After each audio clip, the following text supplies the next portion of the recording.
Hi, it's Tech Thursday, and we're live. Yeah, this is the first time we've ever done this live. Now, typically, we turn off the space heaters, but for those of you in Maine, it is so cold today that we are keeping them on. I think I've seen a lot of -11. Seems to be like you should see the fog coming off the ocean. It's nuts. It's beautiful, but yeah. I was going to get out and take a picture of it, and then I thought that would involve getting out of my car. Like, actually. So I didn't do it. But so this is a new format. So what we're going to do is we're going to live broadcast, ideally at 10. I messed up and scheduled something at the same time because I'm not used to this live thing. But from now on, we will be at 10 to 10:30, Thursdays. Overcommitted. And so you can hang out on our, what is it? You can get it on YouTube. You can follow us on Google Plus. Yeah, there's some links that I guess could be shared beforehand, but again, where this is a learning curve kind of thing. So for this first one, we thought we wouldn't put it out there to our whole email list, but once we get this working after this first one, we'll put it out to the email list as well. Mm-hmm. So if you follow us on one of these channels, you'll hear about the thing coming up. So we have some questions, right, that people have sent us, and we thought we would just answer them. Yeah, so looks like question number 1 is, how do websites make money on ads? And I believe one of your relatives asked this, right, Kassie? Yeah, my dad asked this, actually. Hi, Kassie's dad. Baby. Subscribe to the newsletter, so. Yeah, so he's going to see this. But yeah, there's a few ways to make money online. Do you want to talk about the couple that you know about? Yeah, so I've been doing some research on pay-per-click. And it's kind of interesting because, so if you're in the market for, say, for instance, I've been trying to find a pair of boots, black boots. Yeah. So I looked on Amazon and just typed in like knee-high black boots, whatever. Got distracted by other things in my life, but I was on Facebook the other day and I noticed in my little sidebar there was like a little ad, same black boots that I clicked on. I was like, wait a second, what? And you might have seen this, like, it's almost like, it's like, at first I was like, there's a freaky Big Brother thing going on with the internet, but it turns out people are just paying to get my attention. Right. It's called remarketing. That's what Google calls it. So basically, whoever, I don't even remember the brand, but they paid for these keywords. So people that type in certain keywords, you kind of pay. And the idea is you want to make them as specific as possible. So you don't want to type in like, you don't want to be paying for shoes because you're paying every time someone clicks on that.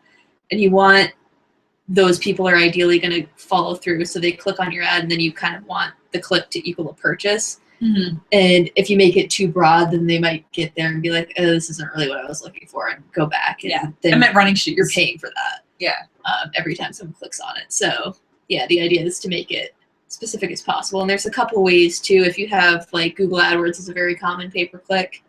And they have, if you have a Google AdWords account, they have a free keyword trend tool. So you can, based on your product, you can figure out what keywords are going to get you the most bang for your buck. But I'll say too, honestly, like if you're doing AdWords, it's really, Google's coming out with new products all the time, and it's worth working with someone who's Google Ad certified. We're not, so that's not a sale for us, but we do have a friend that we work with a lot who is. So if you want to contact us, we can send you to them. But pay-per-click, you pay when someone clicks. And then the second are these display ads, which basically sometimes they call it cost per impression, right? So rather than paying when someone clicks on it, you pay for typically like some price per 1,000 views or something like that. So you pay for someone to see your ad. And they call these typically banner ads as well, because in the old school kind of internet days, they typically were on the top of the page. They were sort of skinny, they were on the top, and they looked like banners. Now they can be anywhere on the site. So there's ads that you pay when people click on, and then there's just ads you pay for people to see. And in these veins, there's also 2 ways that people kind of make money a little bit easier than having to say, oh, we have this ad space and we're charging you this much for it, and we have a salesperson who like sells you the ad. So rather than that, there's a couple of ways that people do it if they have much smaller audiences. One is called an affiliate ad network. So, and a popular one is like BlogHer. So female bloggers, right? So rather than approaching Procter & Gamble and saying, oh, our blog gets several thousand visits a month, which would not impress Procter & Gamble, they use the ad network of BlogHer and say, we have this collection of blogs that receives 200 million views every month. And so then they have bargaining power to work with the bigger companies.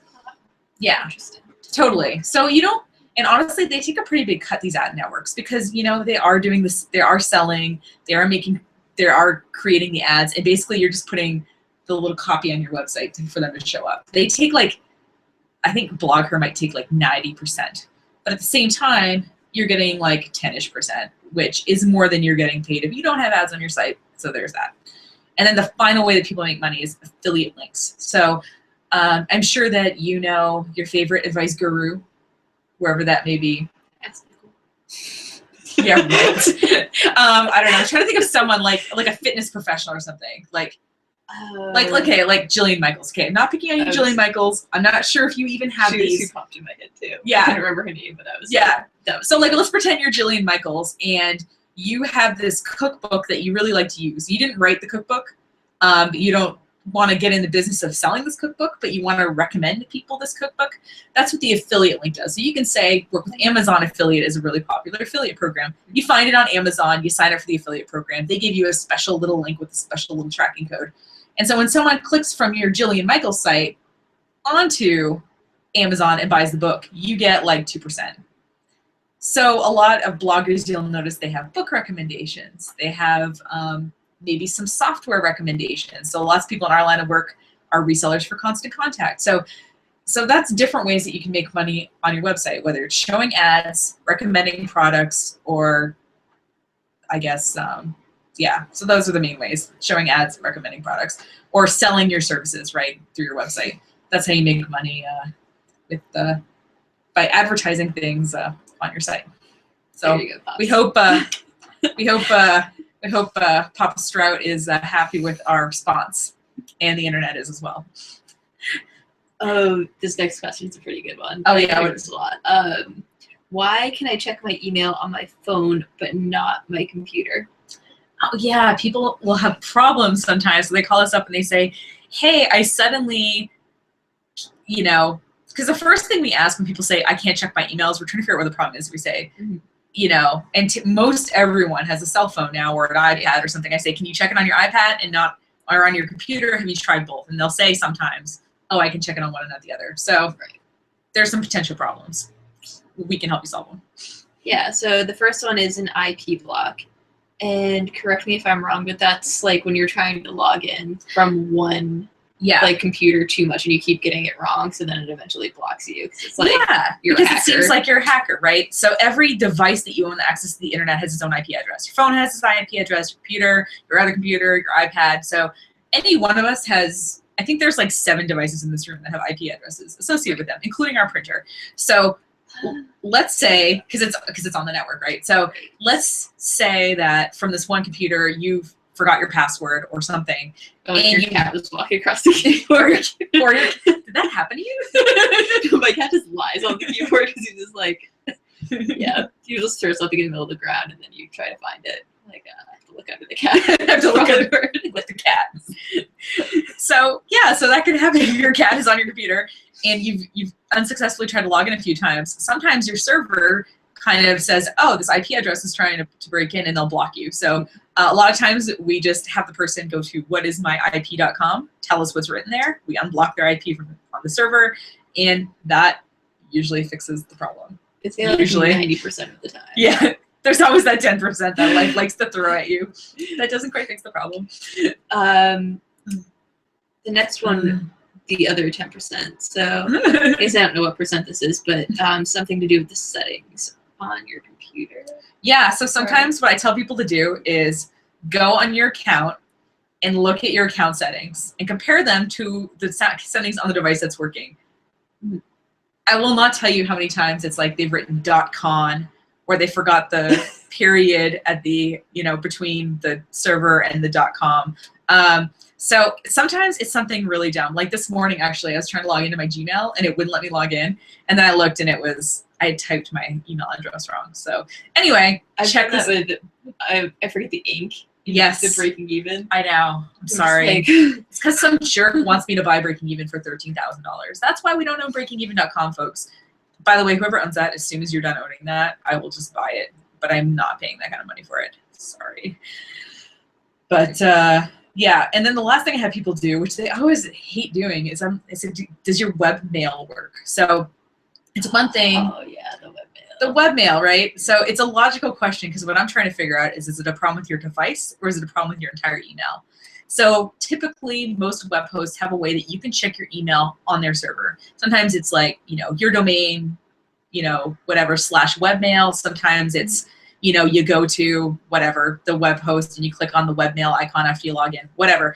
In any case, if you can check it online and you're getting email, we know the problem isn't with the email, we know the problem is with the device. So we're not just saying that to be jerks. Right. We're genuinely curious. Like Albert Einstein curious. Yeah. And there's some people that are like, I didn't know I could do that. I'm like, I don't know why you don't know, because I told you like 3 times. Like, I'm not trying to create an extra step. I'm trying to, isolate the variables. It's so scientific. But yeah. Yeah, so if you can check your email on one device and not another, honestly, 99.999% it is one of these things. But I'm happy to talk you through it if you call me up on the phone or send me an email, or Cassie. Yeah. Cassie's happy to do that. Oh my God, how are we doing on time? I have no idea how much time has passed. It's just so much fun. And it doesn't tell us, does it? Yeah. I think it's been, maybe 15 minutes? Yeah, I'd say 15. All right. So should we do like one more question? Yeah, why not? Do we have more questions? Those are the only 2, but... Should we make one up? Yeah, let's make one up. All right.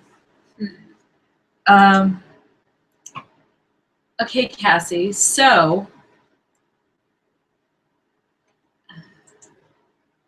how many categories should you have on your blog? I feel like... So, like, for example, our blog has been out of control. It started off as a personal finance blog and then kind of morphed into more of a business blog. So, while I don't want to get rid of all the articles because I'm nostalgic and I don't know, to me it's like part of company history, I don't necessarily need them front and center on our website in any way. So, I have 13 right now. I know, I'm trying to get it down to 10. Yeah. Which is what we're working on. So I think all your posts should be able to fit between 5 and 10 categories. I was going to say 5's a good number. 5, yeah. For 5. a low number. Right. So, and we're talking categories. If you want to and that's what tags are for. If you want a tag that's just for Facebook, that's what you use the tag for, And then when someone clicks on the little Facebook tag, they pull everything tagged to Facebook pulls up. So you have categories and you have tags on the blog. But the categories should be just general kind of orienteering. Sorry, when you said tags, I got like the thrift shop songs. Tags on tags on tags. I don't know. Pops and tags. Yeah, so you pop one category and you pop plenty of tags. Tags, you can have as many tags as your little heart desires. Yeah, because they're not as long as they make sense. They're not that big long. So like when you go to a blog and you see like the long running archives on the site, you're like, the idea of reading all these makes me want to die. It's nice to narrow down your categories, and if you're not sure to narrow them down, have someone else look at them. But I just looked at ours and I was like, oh, like we could have, a social media category and stick a bunch of our stuff under there, and it would actually be relevant. And then we could tag the individual things if they were about Twitter or Instagram or Facebook or whatever. Yeah. And if people were just interested in those topics, they could use the tags to get to them. But social media, that's pretty general. It's a good category. Right. You want to stick things in categories that make sense. Don't just shove things in a category for the sake of having. Don't have miscellaneous or uncategorized. Every time I see oh, we have 50 posts in uncategorized, I'm like, okay, that's like when you used to it's like opening up your Cracker Jack box and you think the prize is gonna be really good, and then you open it up and it's this really ugly tattoo, and you're like, oh, I thought this would be a top, or I don't know. Not that tops are super fun, but they're at least worth 2 minutes of pop inside out, and then it goes flies up in the air. Oh, the pop inside out things. Yeah. What are those called? Internet, tell us, what are those called? But sometimes it's one of those, but oftentimes it is not one of those. Or I think of uncategorized as like, whenever I clean out my room, I always have that one bag or like box of stuff that was like, I don't even know where I want to put this right now. So I just have this like random box, and I usually shove it like in the deepest, darkest corner of my closet or like under my bed, and then I find it, and it's just been accumulating random stuff. So it's not sitting in the middle of your room, so anybody who'd walk in your room would be like, "Oh, what's in this box?" and start looking through it, because that's what your uncategorized blog sitting in the sidebar. That's what that says to people.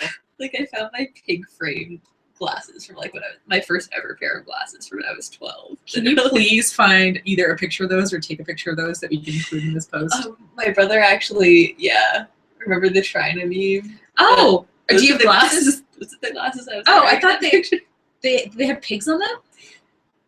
Or they're just pink? I thought they were just pink. They were just pink. Oh, okay. I thought they had pigs on them. I was picturing like maybe it was like the head and there was like little ears like above the things, and like there's, I don't know. I wasn't quite sure how that would work. I was like, that's really obvious, Cassie. I don't know. I just couldn't picture what those would look like, but yeah.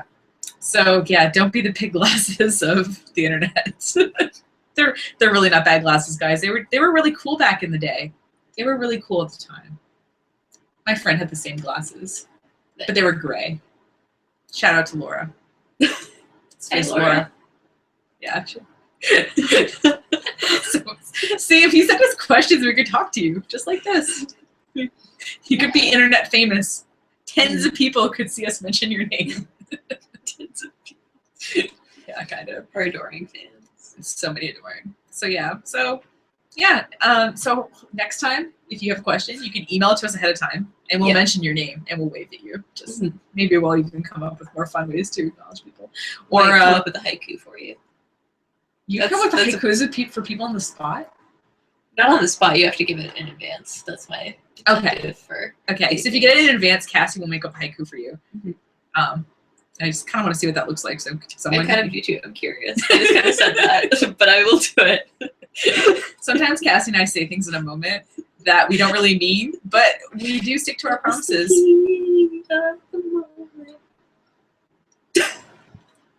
Cassie, you're such a complex person. I love it. So yeah, you can email to us ahead of time, or you can join us in the Hangout or on the YouTube and be typing in the questions, because we have a little bar that has questions. And I know you can't see it because you're watching us, but there's like a bar on our screen, and it's just empty. The questions. So if you wanted to get a haiku, email it, or through the website. And if you don't care whether you get a haiku or not, just join us and type it in there. Wow, that was fun. Yeah. Hey, let's do it again next week. Oh, wait a minute, we are. And hopefully we'll see you then. All right, sounds good. Bye. Bye. Maybe.